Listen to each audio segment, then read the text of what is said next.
Allez, bonjour à tous, c'est le Prof Crypto, ravi de vous retrouver pour une toute nouvelle vidéo. Au programme aujourd'hui, on verra ensemble que malgré la forte hausse actuellement du marché, les baleines continuent d'accumuler fortement du BTC, laissant croire donc que cette dernière pense à un cycle qui pourrait encore continuer de façon assez explosive dans les prochaines semaines. Ce qui est sûr, c'est que le mouvement des whales actuellement ne laisse absolument pas penser à un top de marché. On ira aussi faire un tour sur ce qui se passe à court terme, puisque bien évidemment, même si à long terme on est extrêmement haussier, il se peut qu'à court terme on soit un petit peu ralenti par une prise de profit logique et intense qui pourrait commencer à s'essouffler, notamment en daily. On ira faire un tour notamment sur Bitcoin et sur Ethereum, et on finira par faire un tour sur Kaspa qui est dans une dynamique qui est extrêmement haussière et qui pourrait prochainement aller récupérer un nouvel ATH. Avant ça, pensez bien sûr à vous abonner à la chaîne du Prof Crypto, à lâcher votre meilleur pouce en bas de la vidéo. Un tour rapide sur les valeurs de manière individuelle. Donc en daily, ça reste haussier, du plus 10% pour le whale. On a fait une vidéo là-dessus il y a quelques jours. On vous invite à aller la checker. Plus 14% pour le Ray, plus 7.2 pour le Fartcoin. On se met en weekly pour voir les grosses paires. Je fais du vert de partout, sauf sur le DEX.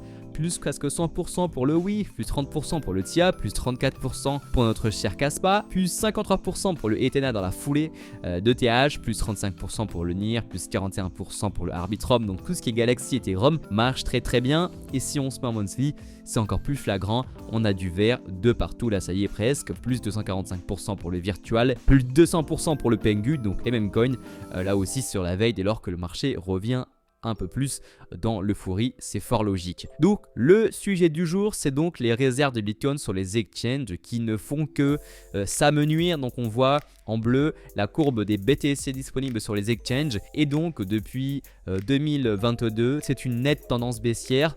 On était en 2022 à 3,339 millions de BTC sur les exchanges contre actuellement 2 500 000 tokens. J'ai calculé, là en l'espace de quelques semaines on a perdu 4% de la supply des BTC sur les exchanges en l'espace de quelques semaines, et ça dès lors que le marché était en phase de distribution juste ici. On voit ici que dès lors qu'on a atteint les 80 000 $, et un peu plus bas, les baleines se sont empressées d'accumuler fortement du BTC et de les retirer des exchanges. On voit bien là ici, dès lors qu'on rentre vers les 80 000 $, boum, on a perdu plus de 100 000 BTC en l'espace de quelques semaines. Donc on a une forte accumulation du côté des whales, et ce qui est intéressant à noter, c'est que malgré le fait que depuis le début du cycle on est sur des points hauts de plus en plus haut, la tendance est à l'accumulation. On voit même lorsqu'on était ici aux 70 000 $ en novembre dernier, les gens ont fortement accumulé du BTC et ne l'ont pas ramené sur les exchanges. Donc lorsque le marché a baissé, les gens ne sont pas revenus pour le vendre. En tout cas, des baleines ont gardé, ont holdé leur position de BTC, et ça laisse supposer que ces baleines-là pensent au fait que le Bitcoin puisse aller beaucoup plus haut que les points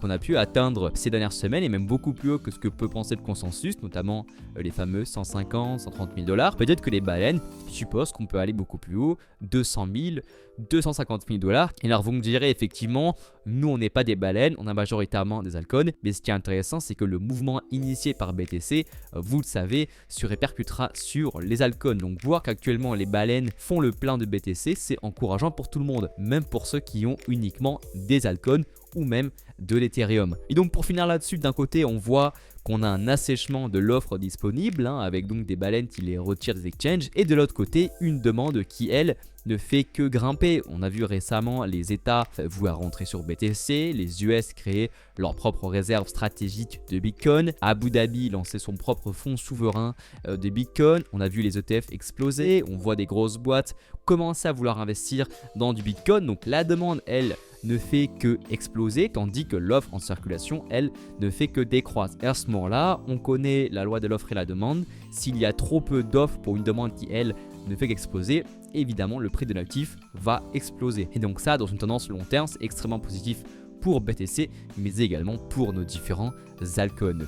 Allons faire donc ensuite un point sur la partie graphique, et donc Bitcoin qui pourrait commencer à tout doucement retracer. Donc on est de nouveau sur ce haut de range, on n'arrive pas à s'y affranchir, donc gros niveau de résistance pour le moment. Ça coïncide donc avec un Bitcoin qui rentre pour la première fois en zone de surachat sur le RSI Daily, donc attention, on pourrait venir un petit peu souffler histoire de dégonfler le RSI pour pouvoir mieux repartir par la suite et enfin breaker ce niveau dur de l'ATH, avec, on l'imagine, un gros short squeeze qui pourrait s'initier au-delà de ce niveau. Si d'ailleurs on regarde des liquidités sur la heatmap, on voit qu'on a pas mal de cash à venir récupérer à partir des 110 000 $. Donc ça ferait du sens qu'on va même dégonfler un tout petit peu, qu'on accumule beaucoup de stop loss, de short au-dessus, en réconfortant du coup ce niveau avant de venir les piéger, entraînant un short squeeze. Donc voilà, pour BTC, on s'imagine qu'il peut retracer à court terme.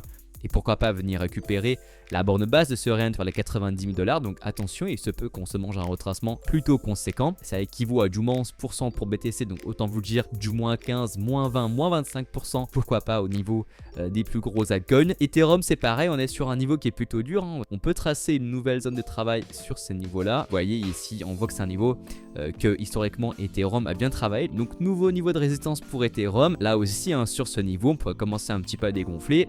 Le RSI daily est en surachat, donc une baisse sera la bienvenue pour un petit peu dégonfler la tendance haussière, la rendre un peu plus saine, retracer pour mieux repartir de l'avant dans les prochains jours. Et ce qui est intéressant, c'est que si retracement il y a, on l'a évoqué je crois en vidéo il n'y a pas très longtemps, ça pourrait nous offrir un excellent point d'entrée pour le Kaspa sur lequel on a un ordre d'achat ici vers les 0,7 $, donc ça correspondrait en fait au retour dans la zone d'order block ici, dans la zone de rechargement Fibo long terme. On voit qu'on est repassé haussier en weekly, en daily aussi, après avoir eu une divergence haussière sur le RSI weekly. Donc là, pas mal de confiance. Donc maintenant, ce qu'on veut, c'est un retracement pour le jouer là-dedans. J'avais déjà tracé à l'époque pour jouer ensuite une continuation haussière et voir le Kaspa à minima venir récupérer ses niveaux de liquidité. On voit ici qu'on a plusieurs points hauts au même niveau. Donc il y a beaucoup de cash à venir récupérer avec des personnes qui, comme on l'a vu sur BTC, vont se positionner en short sur ces niveaux et ensuite l'idée c'est de venir les piéger avec un short squeeze et aller récupérer des niveaux de plus en plus haut par la suite. Donc voilà tout le monde pour la vidéo du jour, on espère qu'elle vous aura plu.